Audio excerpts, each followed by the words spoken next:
Thank you. Happy New Year, everybody. We had bets going this morning as to how many people would brave the cold. So I think I might have won that bet. I thought I voted for more.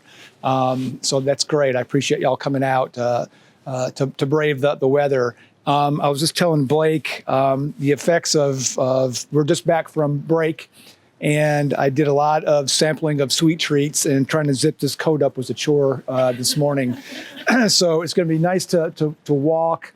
This is a topic that's near and dear to my heart, and I really had to pull back the reins to not go absolutely crazy. So I only went halfway crazy.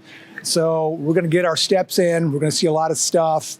And I kind of want to talk about groups of plants that have really good bark interest. Obviously, we can't plant them all in our arboretum, but I tried to pick ones, some species that I like a lot that have that really nice winter interest. So that's kind of the lay of the land. And our first one is right over here. So I wanted to get the most obvious one kind of out of the way first. Crepe myrtles are excellent trees for the bark interest, and we have some really, really good ones here. This is one of our signature trees, so this was a good one to start off with. This is Lagerstroemia fauriei, the cultivar fantasy, one of the biggest ones that I've ever seen, but it's really, really hard to beat this multicolored bark. The species fauriei is known for that more of a cinnamon brown color in it, and that really, really stands out to me and really, really makes this one of my favorites. White flowers in the late spring, early summer, throughout the summer. Pretty good fall color in a good season, reds and yellows and oranges. But I love the bark of this tree. For me, plants that have that interest at this time of the year tend to be my favorites. So there's a lot of things that I'm going to show you today that kind of fall into that list of things that I like a lot because of winter interest. And I like plants that kind of highlight that season of the year because it's often a season that most people forget about. They're not outside as much. It's cold, but it's a really good time to be in the garden. And I like to pick plants that have that check this box of seasonal interest. You'll notice some white specks on this. This has our new introduced insect friend, crepe myrtle bark scale. I've talked about this ad nauseum, but this is an insect that with the right treatments can be brought under control, and that season is coming up pretty soon in the early spring. But wanted to start off with a good one. This is one of my favorites, and hard not to mention it when you think about trees with nice bark. Any questions before we move on? How old is the tree?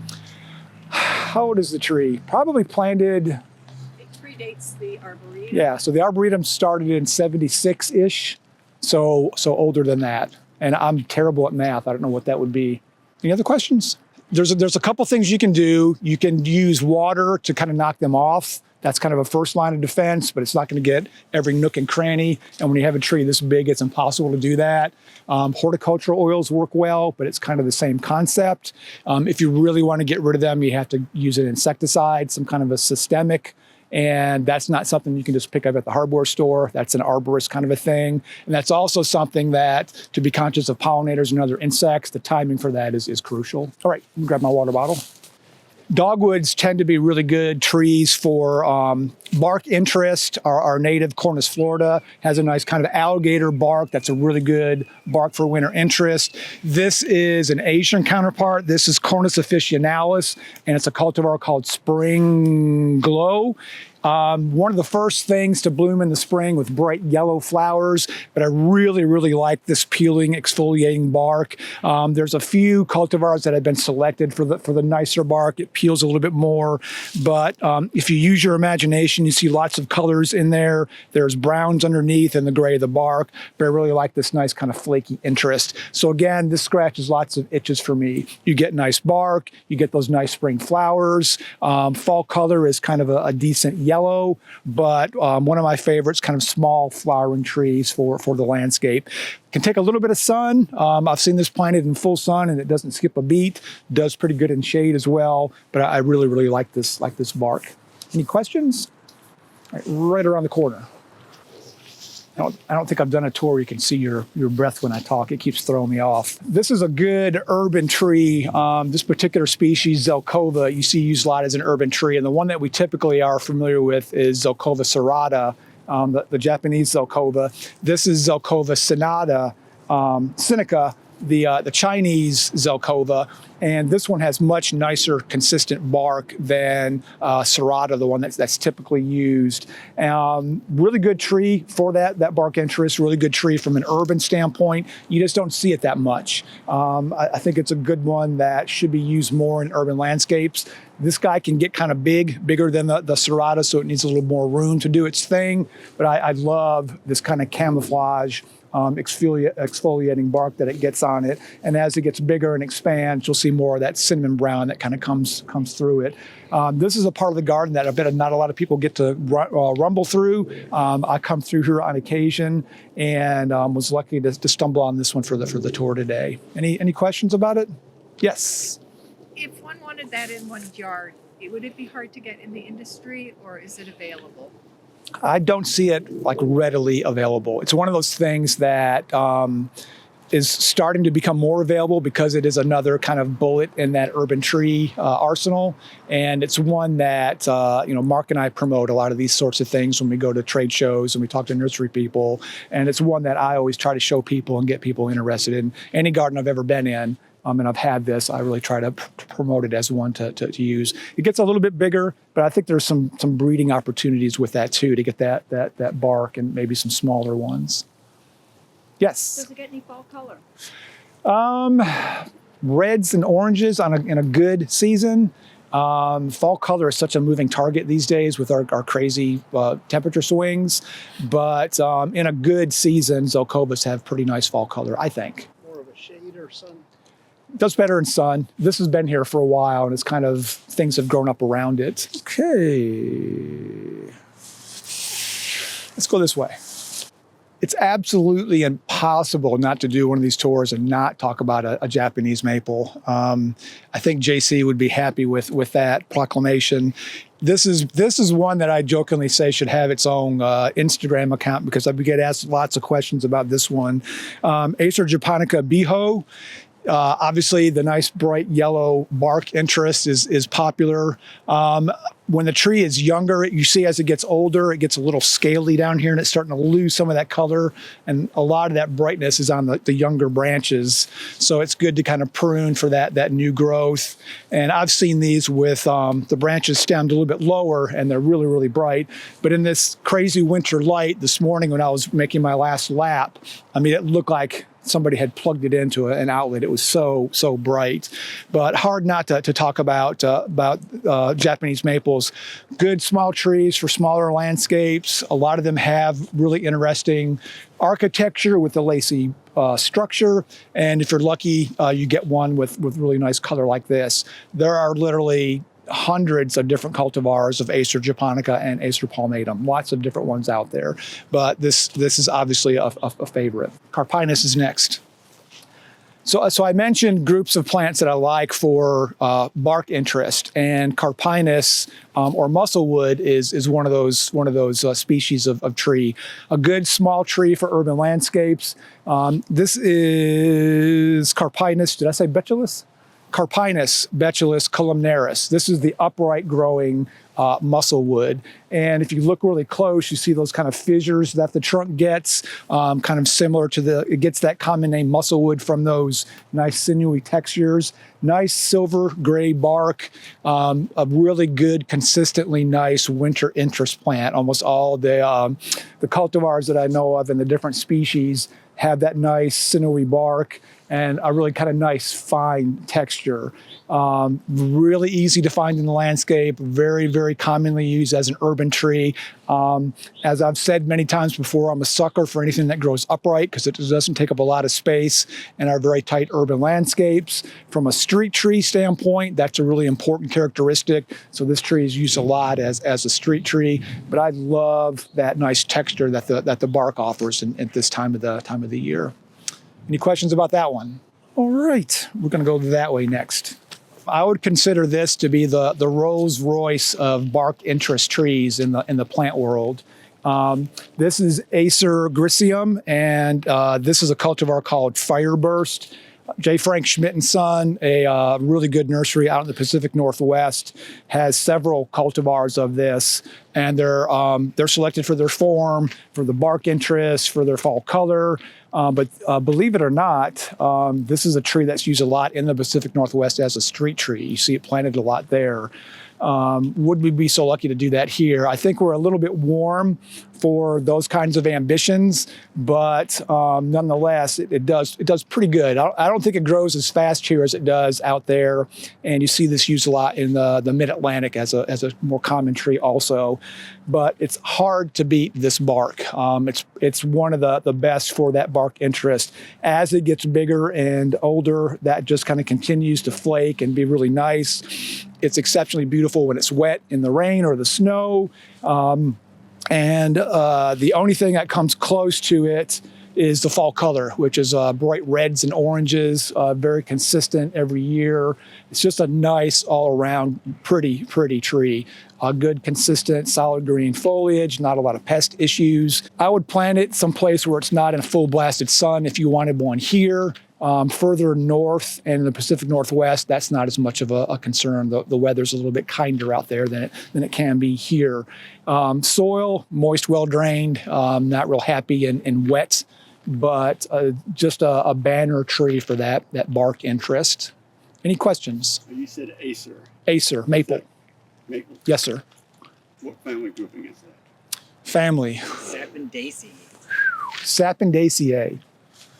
Thank you. The soapberry family. Yes. I'm not mic'd. The soapberry family. He's not Mike, he's Blake. All right, we're gonna go through the Japanese garden.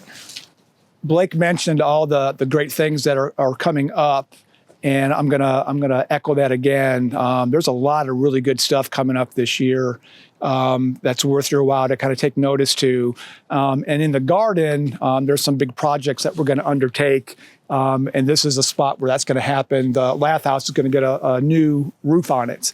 So Mark and Tim and I have been flagging things to come out of here. We're going to move a bunch of plants before that happens. We're going to do some pruning, and it's going to get a nice, much-needed facelift. And also, with moving things out of here and taking things out, it's going to give us more space to add some interesting things. So always good to come back and check and see what's going on. That's my only plug for today. I wanted to dip into the shrub realm a little bit for winter interest, not to forget the stepchild in the plant world. There's a lot of really nice shrubs that have winter interest. One of my favorites is our native Hydrangea quercifolia, oak leaf hydrangea, and this is a cultivar called Turkey Heaven. It gets a great big double flower. There's a couple of spent ones on the ground here that we try to leave on for winter interest, and either peeper or squirrels have chewed them up. But again, this is one of those winter, spring, summer, fall plants that I absolutely love. You get nice, heavy, soft green leaves with a silver underside in the growing season. The fall color is spectacular. A nice big white summer flower that persists for a long time. Fall color is great, but I really like the nice flaky cinnamon bark that you see in these. This is kind of a slow kind of clumping plant, so you get lots of stems as it grows, and that gives you more winter interest, which I think is a bonus. But I really like this plant for all types of landscapes. There's a bunch of cultivars. There's small ones. There's a dwarf-ish yellow leaf one called Little Honey. That's another favorite of mine. We might walk by it, I'm not sure. But oak leaf hydrangeas are great winter interest plants, good shrubs. Yes? Does it spread very much? It'll send up, I wouldn't call it a fast spreader, but it does send up some shoots. You can see this one's kind of going back in that direction. It'll kind of clump together. You see this growing in the wild in little nooks and crannies like that. But I wouldn't call it like a fast, like aggressive spreader. And some of the cultivars stay really kind of nice and tight too. This one kind of sprawls a little bit. This very much looks like what you see in the wild. Another genus of plant that does not disappoint in the bark category are the styrax. Mark and I are rabid for this genus of plant, and we've actually got one of the best collections here of any garden that I'm aware of, and one that we wanted to kind of continue to expand. It's a winter, spring, summer, fall interest plant for me. Pretty good flowers in the spring. This is Starrex japonica fragrant fountain. One of my favorite cultivars because it just kind of mounts over itself. This one would benefit from being in more sun. It would have a lot more flowers on it and be much more dense, but just covered from top to bottom in flowers in the spring. Nice, consistent dark green foliage. Fall color is kind of inconsistent, yellows and browns, but in the winter you get this texture, and in the light it shows up better, but the bark is very, very silver, almost shiny to a point. A garden that I used to work at, I had one of these planted right on the entry road on the way in, and I drove by it 100 times a day and always admired it at this time of the year with that nice, shiny, really, really pretty bark. But Styrax is a genus that does not disappoint in all those regards and is also a really good urban tree. We've got a great collection here. Any questions? Okay, towards the trial beds. This is one I walked by probably 3 times yesterday before I finally stopped and said, we're in the back edge of the Plantsman's Woods, almost to the trial bed area. And this is another garden area that is worthy of more exploring, and also one that we're going to do a lot of cleanup in and add some things to.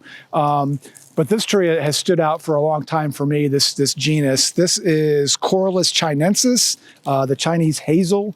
And these are also kind of underutilized trees for the urban landscapes. They're really, really tough and soil adaptable. This one you don't see that much because it can get big in the wild. It can reach almost close to 100 feet tall, but really, really kind of striking bark. Almost similar to a birch, but without all the horrible insects and diseases that affect birches. I love the colors that it has, and at this time of the year, you get the benefit of the nice catkins that hang down, so it does double duty in the winter interest category. Fall color is nice yellows, consistent green foliage through the summer. Nothing to crow about, but this nice winter bark interest, I think, is something that really makes this tree stand out. And this is a genus that should be used a whole lot more. There's another hazel, Fargesii, that's a little bit smaller, that's used a lot as an urban tree. Not sure if we have those in the garden, but really, really like this one. All righty, go out that way. Cherries used to be one of those trees that consistently every year had really nice fall color, not a lot of troubles in the landscapes. And I think it's definitely something that's been affected by climate change. You do well to find a cherry tree in August, July that has all of its foliage on it. They get lots of foliar diseases and other things. And I think that's a direct correlation to our changing climates. This is one that's kind of underutilized. It's not real common. This is Prunus toximinensis. Not real common in the landscape, but this one has proven to do really, really well here throughout the summer. Keeps its foliage all summer long. Fall color is kind of nondescript. Yellows and oranges in a good year. Really, really pretty flowers. And if you look closely, it's absolutely covered in buds. Whites that fade to kind of a rose pink. But you get that kind of nice lenticel look of a cherry tree at this time of the year. And also another one that when it's wet, it really, really stands out. So this is one that we have our eye on here to recommend as maybe a replacement for some of the ones that are used in urban landscapes because it does really, really well. Some of the bare root nurseries out in the Pacific Northwest, I've seen it in their catalogs, but this is also one of those trees that as colleagues come through, nursery folks, we steer them in this direction to look for it as a source to get more of them out in the landscape, but it's one that I like a lot. But I really like this nice, very characteristic of the genus Prunus, that really nice consistent bark. Any questions about it? Y'all are quiet today. The next one we could do from here also, it's right behind me. Another tree that you would walk by 100 times and not give it a second look, but this time of the year it really stands out. This is Populus monticola. This is a white-barked cottonwood, mostly found in the Southwest. Our good friend and colleague Adam Black down in Charlotte, he collected a bunch of this in Texas.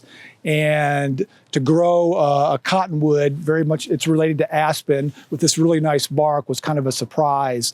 And one of my best memories of walking through the garden with him was walking by this and him doing a double take when he saw it and hadn't realized that it had grown to such a size. But really, really pretty. It makes you think you're in Colorado for a minute with the quaking aspens.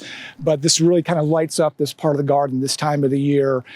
It can get kind of big. It needs its space. It's not a tree for everybody. Cottonwoods tend to be kind of short-lived, but to find one that's tolerant of our heats and soils. So this is another one that we kind of keep our eye on and worth talking about this time of the year. So when I think about trees with interesting bark, this is exactly what I'm thinking about, is things that really stand out at this time of the year. Any questions about it? Yes. The question was, is it a grafted tree? I think this was a seedling grown tree. And as they get big, they just kind of get that look as the bark kind of expands. It looks a little bit like a graft union, but it's not. Anybody else? I'm going to go to the rain garden. Another Japanese maple to talk about, and another one of the coral bark maples, Acer japonicum, back there shining in the light. It's a cultivar called Wildfire. And as I mentioned, there's literally over 200 different cultivars of Acer japonicum. And that's a newer one to me, not one I'm real familiar with, but I really like that nice orange. You get the orange that fades to red on the tips. And again, really lights up the winter landscape with that bark. It's another one that looks like it's been plugged in and has electricity running through it. Again, small, good for urban conditions, does very, very well. The one next to it is another new one to me. I think that's one called Dixieland. But again, there are so many different Japanese maples out there with lots of different characteristics. But that's kind of a classic coral bark maple look. This one's in full sun. It's very, very bright. So I think that kind of plays into the color that you're going to get out of those. I think they do better. People think Japanese maples need to be buried in the shade, and that's not always the case. I would kind of err on having them in the situation we saw earlier, where you have some shade and some sun. I think that's kind of the best situation.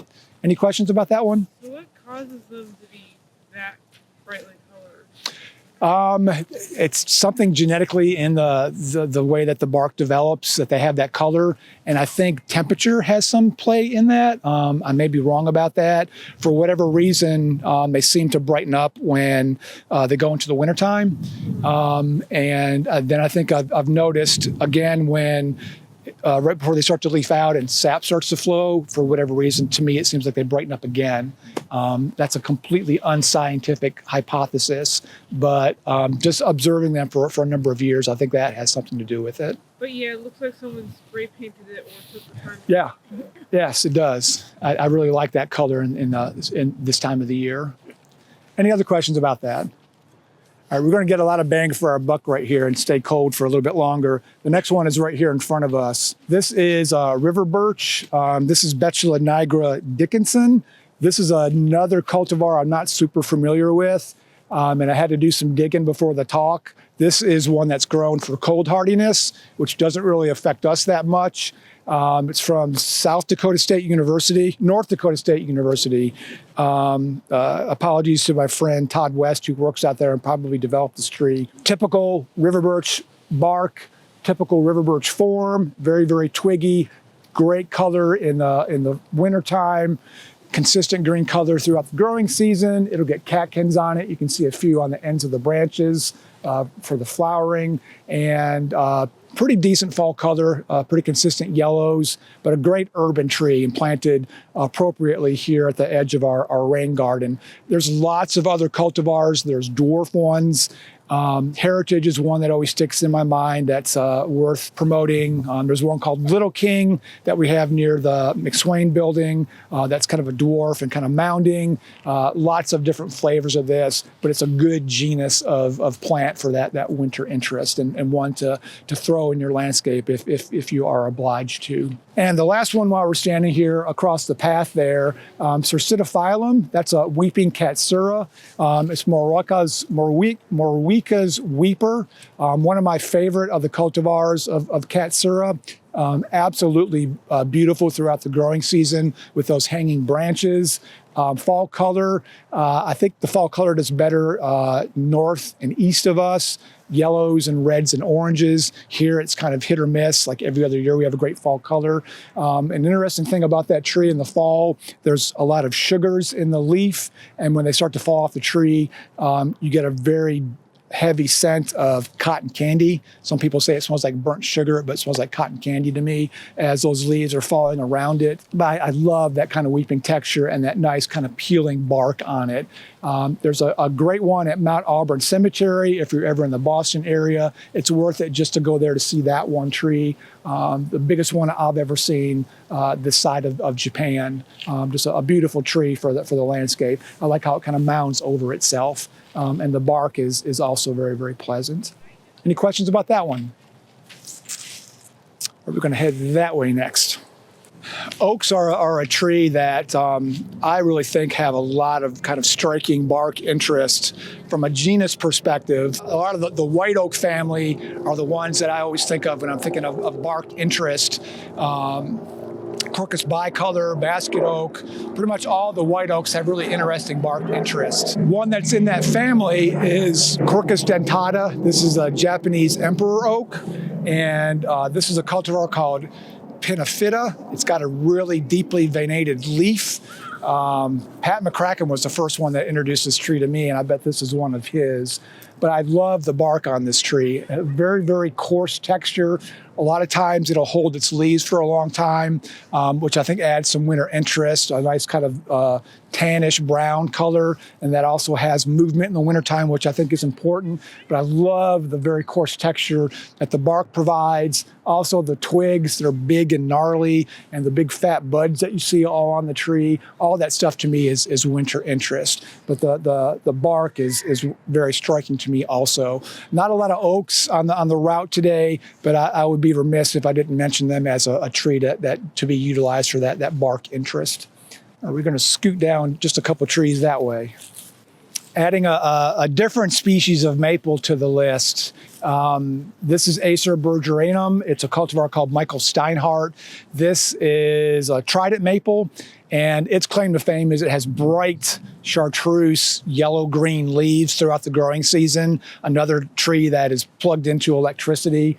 But Acer bergeranum is known for its kind of peeling, exfoliating bark. You don't see as much of it on the trunk yet, and I think that might be because this one's in a lot of shade. But as this gets bigger, and it's already starting to do it, you can see it starting to peel and get the kind of that camouflage look to it. As that gets bigger and expands, you'll see a lot more of that. But that extends up into the branches of the tree. Winter, spring, summer, fall, again for me, nice bark, great fall color, reds, yellows, and oranges, and the nice kind of chartreusey leaves throughout the growing season. Tough as nails urban tree, very soil adaptable, lots of different cultivars of this. Some of them will hold on to their seeds for a long time, and I've heard some talk that it might be invasive. It spreads seeds around. I have not seen that to be a problem in urban landscapes. In a home garden, those seeds stay pretty close to the base of the tree and are easy to control. But I had some of these in my previous garden, and they were located around, not all through the property. I don't think it was an invasive problem. Really good urban maple, one of my favorites for the bark. All right, we're down to the last couple. Every time we do this, there's lots of noise. Every time, it's like without fail. Well, there's the city. All we need now is for a helicopter to go over. This is another genus of plant material that I wanted to talk about. This is Taxodium bald cypress, and this is a cultivar called Cody's Feathers. I hate to say this out loud, but I'm gonna. No offense to the person that developed this tree. Not one of my favorite cultivars, but I like this one because of it has really good fall color. It's a deciduous conifer, so the needles turn a nice cinnamon brown and persist for a long time and then fall off all at once. But the thing I like about Taxodium is they have really, really nice bark. Kind of peely and exfoliating. This one definitely, you can see that graft union here where it was grafted, but really, really good trees for home gardeners, for the urban landscape. The nice thing about Cody's Feathers, it's supposed to be a little bit smaller in nature, which lends itself to a lot of people's gardens. But it's one of those plants that's worth looking into if you've got space in your garden for it. Tough as nails in the urban landscape, can grow on wet soil, dry soil, does better in full sun, but I love the bark on these from a conifer perspective. Any questions about it? Yeah, where's its knees? What's that? Where's its knees? It takes it a while before it does that, and I don't know. I've noticed knees on the peeve minaret. It's starting to push up a couple. Okay, now what are they for? So bald cypress will develop these structures called knees, and I've heard lots of different hypotheses about it. And the one that makes the most sense to me is it's a stability factor. So a lot of these trees grow in wet or completely immersed in water, and those knees will protrude and come up, and it gives the tree more stability.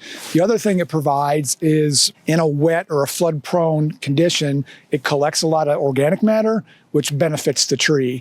It gives the tree nutrients. It provides space for seedlings to grow. So if you've seen this in the wild where it gets really, really big and underneath it, there's a whole lot of organic matter and you see lots of seedlings come up, I think it kind of helps pull that stuff to it and protect the root system. That makes the most sense to me. The other things I've heard is it's an oxidizing structure that helps give oxygen to the soil, but I haven't seen any hard science that says that's the case. It sounds good. It makes a lot of sense, but I'm not sure if that's exactly what it does. The stability thing makes the most sense to me. Any other questions? All right, we're going down to the steps. We're going to get 3 for our money right here, and we're almost to the bitter end. Parrotia is a species of tree, ironwood, that is a really good urban plant. Nice bark, nice fall color, pretty consistent, fast growth. The species that we're most familiar with, Parrotia persica, grows really, really quickly. This is Parrotia subaqualis, the Chinese Parrotia. This one has really incredible bark at a much younger age. Very reminiscent of a sycamore. It reminds me a lot of a lacebark pine, if you've ever seen that before. But I like that kind of camouflage look to it. Our volunteer that takes care of the border behind us said something to me right before Christmas break. She's like, I've worked here forever. I've never noticed how nice that bark is right across from where I spend all my time. And I have to admit, I've not paid a lot of attention to it also, but it's very, very striking. One of those things that we should plant out where you can see it. It also has really good fall color, oranges, reds, yellows, kind of all at the same time, and kind of more upright, multi-stemmed. The nice thing about most Parrotia, they are multi-stemmed, so you get more bang for your buck. You get a lot more of that bark interest. The other one I wanted to talk about from, a genus of plant that typically has a lot of nice bark interest. This is Euonymus bungiana, the winterberry euonymus. Euonymus gets kind of a bad rap. 99% of it is deserved. Euonymus elatus is a horrible invasive plant. Great plant. Bomb-proof, good fall color, but spreads like crazy and is a horrible plant. This is a tree form euonymus, doesn't have those invasive issues, but it's hard to beat that really interesting cross-hatched bark. Good fall color. This thing can get kind of big. It's not something you're going to find locally. It's something that I know that I've got this from here in the past. And I think it's something that we'll probably propagate more to kind of share with other people. There's a really pretty euonymus in the parking lot that has some of the best fall color in the Arboretum that lasted right up till we left for Christmas. It's kind of an underutilized, underappreciated genus of tree. And the last one here, before we move to the very last one, is right across the path. You don't typically think of conifers when you think of trees that have interesting bark. Lacebark pine is one. This is Arizona cypress, Crepe arizonica, and it's the cultivar Sapphire Skies. This is a tree that if we hadn't pruned it, if it weren't right here by the path, you probably wouldn't pay any attention to that really nice bark interest. But I really, really like the texture of that, the different colors it takes on at different times of the day. Just really, really attractive. And it demands to be seen right here along this walkway. And I like how it's kind of scaly and forms these little ridges. But Conifers are also something to think about when you're thinking about bark interest, which was the very long, convoluted story to get to that point. Any questions before we move to the last one? Okay, let's go down the steps. We passed a fruit carrier What are all the tree. fruits on the What ground? Have you guys been throwing oranges out? There's some hardy citrus that are planted in the Asian Valley. Yeah, lemon? they're hybrids. There's one that's a hybrid with a grapefruit. I've tried, I think there's 3 different ones. I've eaten 2 of them and they're absolutely terrible. And the only reason I ate one was I got tired of people asking me about it. What do they taste like? I was, let's find out. And I gave one half to the person I asked and I took the other half, and it was not a pleasurable experience. We picked up probably 4 wheelbarrows full this year, I think. All right, last one, and one of my favorites. I wanted to end with my favorite. This is Cornus wilsoniana. It's a cultivar called white jade, and it's hard to beat the winter interest on this tree. If I had a big enough yard, and if I could find one, I would plant one in my garden just for the bark alone. It's an evergreen, tardily deciduous dogwood, so it'll hold on to the leaves for quite a long time. They're very, very thick, which I think lends itself well to being kind of a more drought tolerance and forgiving in our heat. But this tree has been one of my favorites here long before coming to work here, and a good one to end on. Very reminiscent of a lacebark pine, but much, much brighter. And I think probably easier to find and faster growing.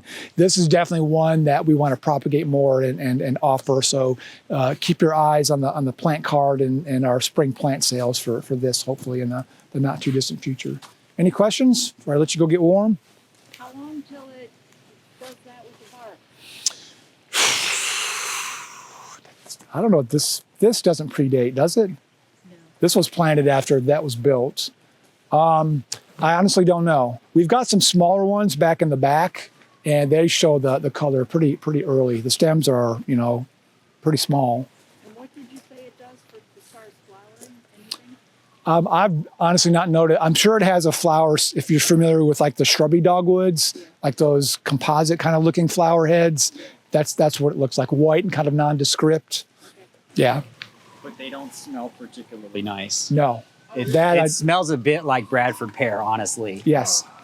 Yeah, and you walk around this area when they're in bloom, and it's just like, is there a Bradford pear here? And then you see that, and it's like, oh, okay. Every year I forget that, and then I'm like, oh, it's flowering. Yeah. Yeah, that was a good point. Anybody else? Thank you for getting drippy noses with me. Happy New Year. Come see us. Well, thank you.